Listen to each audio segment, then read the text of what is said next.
Assalamualaikum warahmatullahi wabarakatuh. Halo semuanya, jumpa lagi dengan saya Chow Sing Sing, kurator dari podcast horor Night Story. Halo, apa kabarnya semua? Semoga kalian baik-baik saja ya. Dan seperti biasanya, pada malam hari ini saya kembali dan akan membawakan sebuah kisah mistis untuk kalian semua. Kisah mistis kali ini datang dari Mas Dwi Agung yang menceritakan tentang keanehan yang ada di warnetnya. Seperti apa kisahnya? Mari kita simak. Assalamualaikum warahmatullahi wabarakatuh.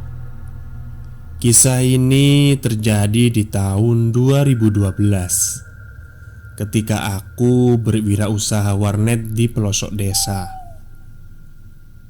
Warnet ini menjadi satu dengan rumahku yang aku bangun sejak tahun 2007 dengan modal nekat dan bantuan dari orang tua. Aku menabung sedikit demi sedikit mulai tahun 2005. Dan akhirnya tahun 2006 bulan Oktober mulailah aku membangun rumah.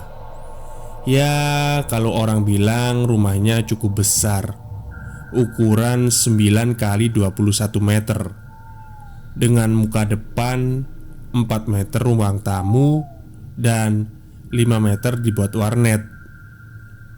Oh iya, rumahku ini walaupun desa, tapi di pinggir jalan raya. Cukup ramai kalau siang hari. Tapi kalau sudah malam jam 7-an, sudah seperti kuburan aja. Orang jarang ada yang keluar. Ditambah lagi posisi rumahku yang di area persawahan. Jarak dari kampung sekitar 500 meter. Sepi sekali. Hanya ada keluarga kecilku yang cuma 3 orang. Aku, istri, dan anakku. Warnetku belum bisa beroperasi langsung dikarenakan keuangan yang minim. Aku berusaha menambah peralatan jaringan yang diperlukan sedikit demi sedikit dari kerjaan serabutanku. Walau aku seorang sarjana ekonomi, tapi kalau masalah komputer aku lumayan bisa untuk merakit dan menginstalnya. Tepat tanggal 12 Maret 2012 dibukalah warnetku ini. Hari pertama buka cuma 2 orang yang main ke warnet. Sampai seminggu bertambahlah orang yang main. Maklumlah, selain warnet desa, orang-orang juga belum tahu keberadaan warnet itu apa dan untuk apa. Seiring berjalannya waktu, warnetku tambah rame. Warnet yang semula cuma buka dari jam 9 pagi sampai jam 7 malam, aku tambah sampai jam 11 malam. Suatu ketika ada member warnetku yang bilang, "Mas, sampean kok berani sih di sini?" Aku penasaran. "Emang kenapa, Pak?" "Sampean gak ngerti toh, daerah dekat rumah sampean itu angker." Aku pun hanya bisa tersenyum mendengarnya. "Gak apa-apa, Pak, tenang aja. Saya selama di sini nggak pernah kok menemui hal-hal yang aneh," jawabku. Aku berani ngomong seperti itu karena memang belum pernah ditemui apapun selama ini. "Ya wis, hati-hati aja mas. Saya nggak bermaksud menakut-nakuti," kata orang tersebut. "Nggih pak."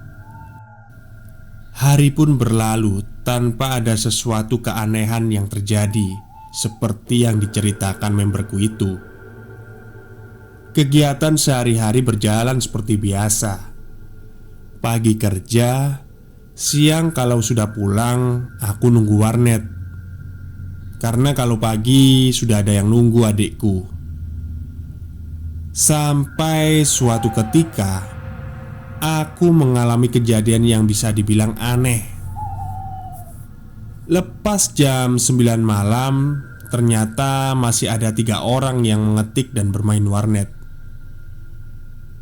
Karena lelah, aku menunggu sambil tiduran di depan komputer operator.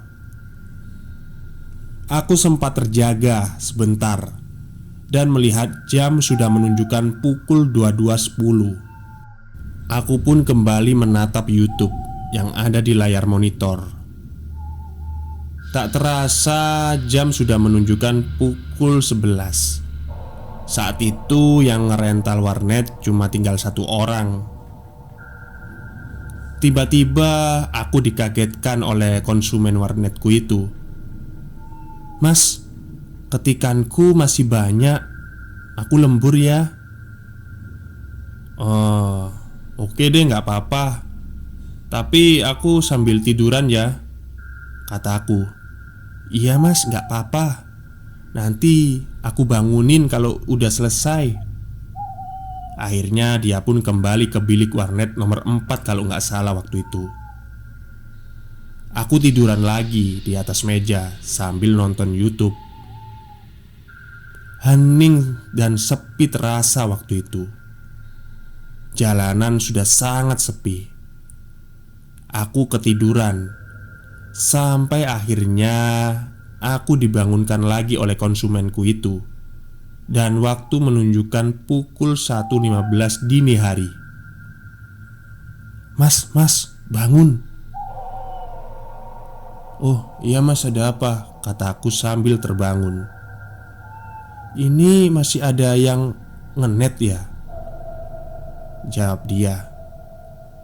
"Enggak kok mas, tinggal sampean aja," kataku sambil melihat komputer di operator. "Loh, kok di bilik nomor 8 ada suara orang ngetik?" Aku terdiam sebentar. "Ah, nggak ada kok mas, cuma sampean." Akhirnya kami berdua mengecek ke bilik nomor 8 secara bersamaan. Dan ternyata tidak ada siapa-siapa di sana, alias kosong. "Loh, kok kosong? Terus yang ngetik tadi siapa mas?" kata konsumenku tersebut. Tiba-tiba bulu kuduku mulai berdiri. Serem banget waktu itu. Sampai-sampai konsumenku ini belum selesai makalahnya. Akhirnya dia bubar. Dan aku pun cepat-cepat menutup warnetku. Ya ngeri aja. Akhirnya suatu hari aku sempatkan ke rumah seorang kiai yang mengerti tentang gaib. Pak kiai tersebut mengatakan kalau di sekitar situ memang ada rumah keluarga jin yang sudah berumur sekitar 2650 tahun. Dan rumahnya itu berada di depan rumah. Dan Pak kiai pun juga mengatakan kalau 200 meter di depan rumah itu ada pasar jin. Jadi jangan heran jika nanti akan sering menemui makhluk halus yang mampir ke rumahmu, kata Pak Kiai. Wah, jadi tambah gak enak ini. Di samping istriku yang penakut, aku juga lumayan penakut. Jangan khawatir, kata Pak Kiai. Nanti akan aku beri sesuatu untuk menolak bala. Semua serahkan pada Allah Subhanahu wa Ta'ala. Semoga semua keluarga tidak diganggu, kata Pak Kiai lagi. Dan juga kalau bisa rumahmu itu diberi pagar, walau dari bambu belah. Kalau istilah Jawanya itu betek, atau buat pagar sementara. Sepulangnya dari sana, aku diberi garam oleh Pak Kiai. untuk dicampurkan ke air, dan air itu disiramkan memutari rumah. Kalau kata Pak Kiai, itu pagar gaib.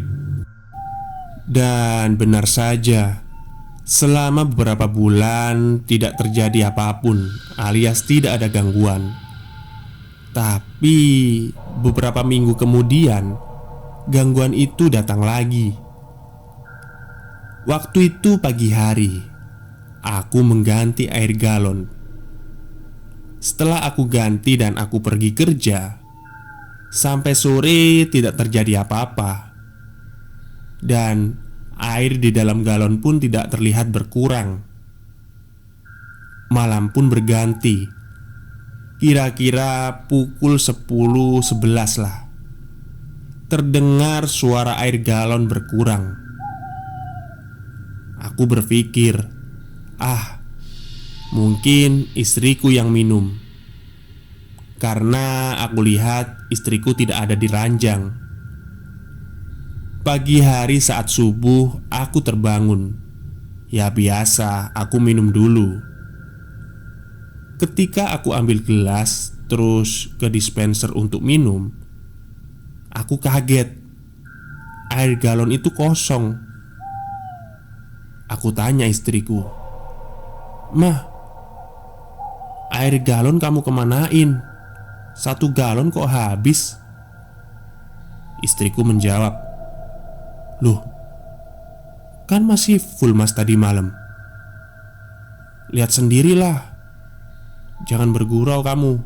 Jangan-jangan kamu buang," kataku. "Ngaco kamu mas. Masa air aku buang?" Akhirnya aku penasaran, kok bisa habis. Paginya aku beli lagi air galon yang baru, dan aku pasang lagi di dispenser. Malamnya sekitar jam 1.15, aku mendengar lagi suara gluk gluk gluk gluk. Maksudnya itu suara air galon diambil itu ya. Aku lihat istriku masih tidur. Terus siapa yang minum? Pikirku. Akhirnya aku buru-buru bangun untuk melihat siapa yang minum. Dan tahukah kalian siapa yang aku lihat? Ternyata ada makhluk hitam berbulu, tingginya sekitar 5-6 meter. Dan ketika aku tahu itu, aku kaget dan ketakutan. Tiba-tiba makhluk itu melompat keluar dari rumah lewat genteng. Pokoknya bener-bener serem deh. Pagi hari aku tidak cerita ke istri masalah makhluk itu. Aku khawatir kalau dia takut di rumah sendirian. Akhirnya aku berinisiatif ke rumah Pak Kiai lagi untuk bertanya. Ketika sampai dan ketemu dengan Pak Kiai, aku menceritakan hal yang aku alami semalam. Pak Kiai pun tersenyum. "Gak usah takut, sama-sama makhluknya Gusti Allah," katanya. "Jadi yang minum air galon itu selama ini adalah genderuwo. Dan yang mengetik di warnet itu adalah wewe gombel," kata Pak Kiai. "Tapi mereka gak ganggu kok. Hanya kenalan aja. Karena kamu dianggap warga baru di area itu." Demikian kisah warnetku yang sampai sekarang masih beraktivitas, walau banyak warnet lain yang sudah tutup. Dan masih banyak lagi cerita mistis lainnya yang ada di rumahku. Sekian dan terima kasih. Oke, terima kasih kepada Mas Dwi Agung yang sudah mengirimkan ceritanya pada podcast Horror Next Story. Dan saya nggak habis pikir aja ya, ada wewe gombel yang main di warnet, ngetik lagi. Jangan-jangan dia nggak tahu lah. Masa wewe gombel bisa main Facebook? Kan nggak mungkin. Oke, mungkin itu saja yang bisa saya sampaikan pada malam hari ini. Semoga Anda semua terhibur. Dan saya mohon doanya ya, agar ini nggak enak body dari kemarin. Semoga saya lekas sehat kembali lah. Dan bisa menceritakan kisah-kisah mistis pada kalian semua ya. Oke, selamat malam dan selamat beristirahat.